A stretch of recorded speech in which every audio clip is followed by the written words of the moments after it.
Hello guys, so if you're experiencing high road noise, unusually high, one of the reasons could be from the wheel bearings. This is what has happened to me, and I'll try to capture it here in this video, show you what kind of road noise I'm talking about. So I don't know if I can capture it in the video here or not, but it's unusually high.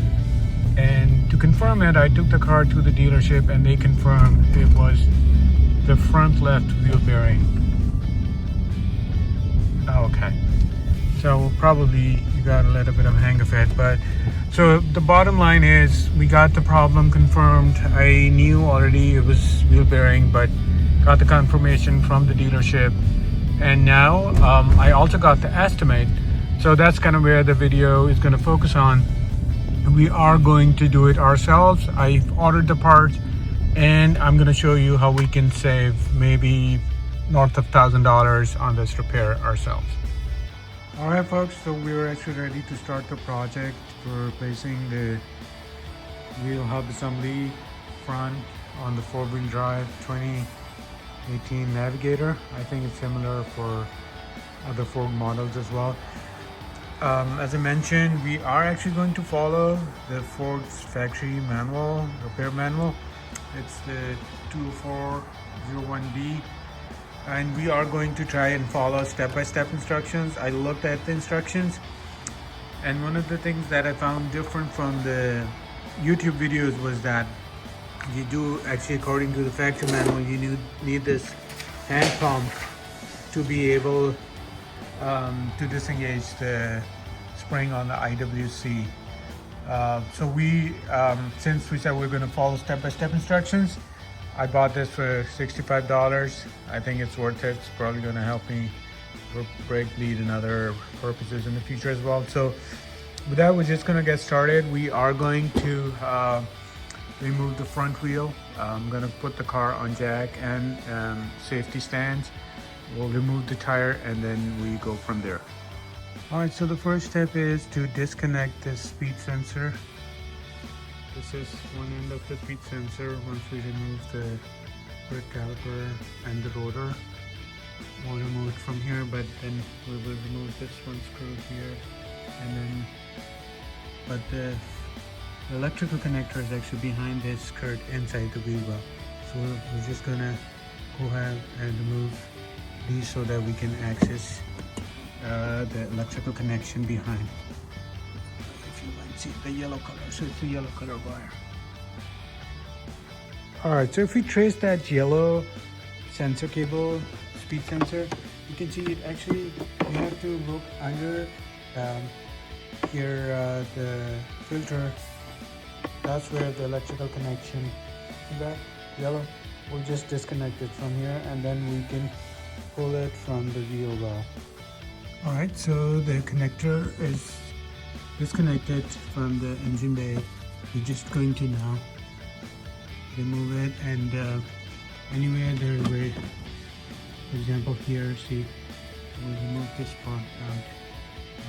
This one will also pull it out because the new one comes with the new lock, so we don't need this. All we have to do is just open this screw here, and then we'll move on to the next step.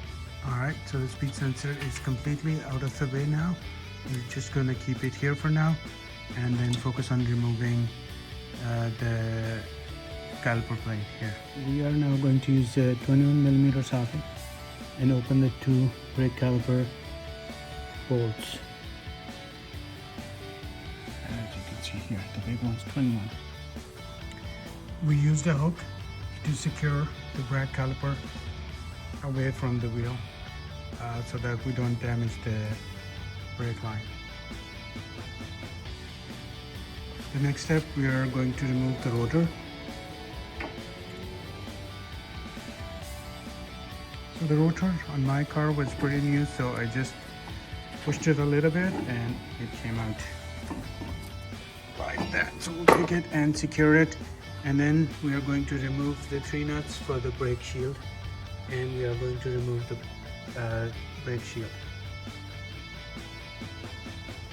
Alright, and the final step, we are going to, using 18mm socket, we are going to open the 4 screws here.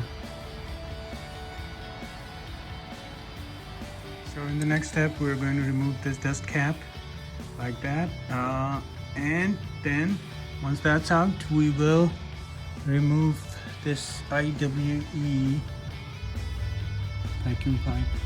So we're gonna pull it out, and then we're gonna open the axle nut.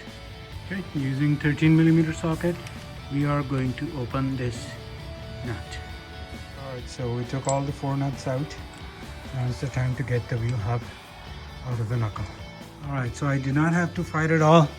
Just a couple of light taps with the hammer and the old hub is out. And as you can see, pretty sure, see, definitely you see a lot of dust in there. So perhaps some broken seals or something.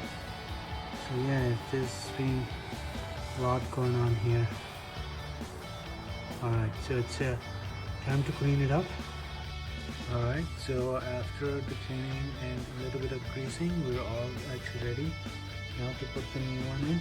Oh, let's see, where is the new one? Okay, right here, shiny and beautiful. So I just put the new hub in, and now we're going to use 4 new fasteners with the thread lock. I'm going to use the thread lock, and we're going to tighten them in the cross. So first the top one, then the bottom left, and then the other 2. So that's how we're going to do it. So let's get to that. Alright, so after tightening the nuts, I haven't put them to the right torque spec yet, but before that I wanted to show you that the manual said we need to have at least 15.5 millimeter of spacing before installing the nut. And you can see here, I think we're pretty good. We are over 15, so close to 20. So we're good there. Alright, so the next step is to torque the axle nut to 30 foot-pounds. And yeah, and we should be good. Put back the calipers and the rotor and all that other stuff. Alright, so the 4-wheel drive, I think this one step that not many YouTube videos show, but the repair manual does mention it, that you have to connect this hand pump and set the pressure to 24 inches of mercury, and after that you can torque all the 4 screws and the hub nut.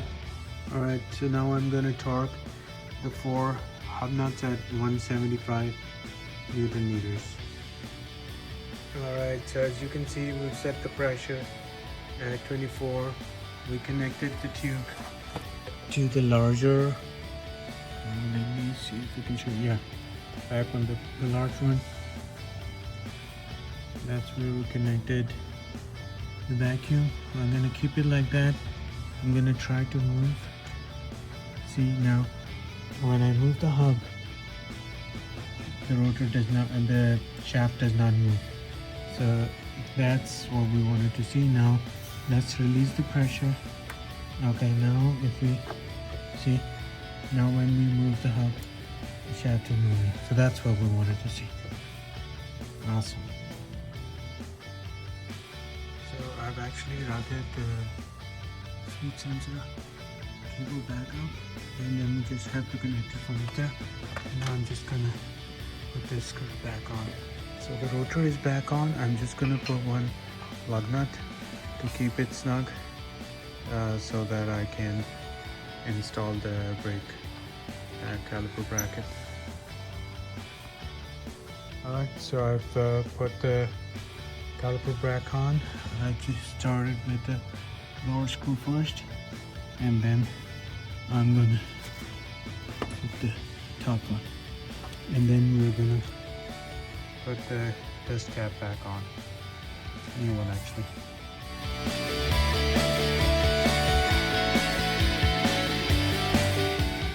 friends, so we are actually done the other side as well. So I replaced both, although only one of the driver's side was probably faulty, but we'll see. But I replaced both together. I think it's a good idea. Couple of other quick maybe tips. One is that when you're removing the fasteners for the hub, the four, you may want to turn the steering inside and outside depending on the which side you're loosening the fasteners. That gives you more room. Plus, you don't even have to remove the dust shield. You can just remove the top fastener from the shield and slide the sensor cable underneath it. So that will also save you some time. I think the challenge that you're going to probably face is the connecting and disconnecting the sensor cable right here. Just make sure that you know that there is this red lock here. You need to pull it out, and then you also need a pry or something to kind of pry it open here at this point, because there's a lock. Otherwise you may break these connectors or even damage the actual sensor wires itself. So just be careful about that. But otherwise it was a pretty, I would say, relatively simple job. And I would just add, in terms of how much did we end up spending versus the dealership quote, so I'll just add it at the end. But anyway, thanks for watching. Any comments or questions, let me know. Thank you. We're doing the test drive after the replacement, and I can see a clear difference. Before there was a lot of groaning noise, even at slow speeds with steering input, and now you can almost feel nothing. It's amazing how much it made the difference. So overall, I would say this was a pretty doable job, moderate difficulty. If you have the power tools, that will help you a lot. But even without that, it's not a very difficult job. So worth it, I would say.